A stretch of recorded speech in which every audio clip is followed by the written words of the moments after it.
ili kuhakikisha vijana wapata nafasi ya kushiriki katika kujenga mustakabali mwema wa taifa letu.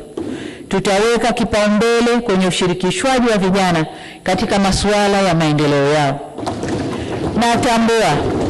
Natambua kumekuwa na majukwaa mengi ya kuwafikia vijana, ila bado shughuli zao zinafifishwa na masuala ya kisiasa na majukwaa hayo kupoteza malengo na mvuto kwa vijana. Mimi na wenzangu serikalini tumefikiria kuwa na wizara kamili itakayoshughulikia na mambo ya vijana.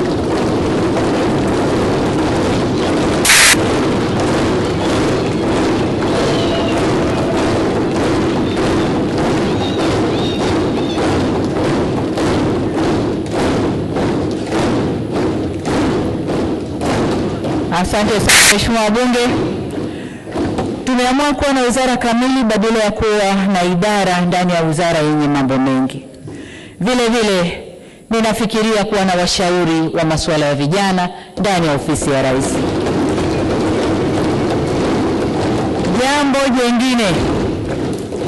Jambo jingine tuliloahidi kulitekeleza ndani ya siku 100 za awali za kazi ni kuchukua hatua za kuongeza mitaji kwa ajili ya shughuli za kiuchumi za vijana na wanawake kwa kutenga shilingi bilioni 200.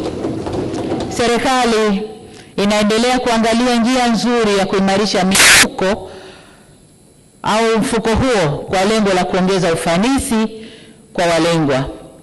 Aidha, kwa kushirikiana na sekta binafsi, tutaanzisha madirisha ya uwekezaji kwa vijana, yani Youth Investment Windows.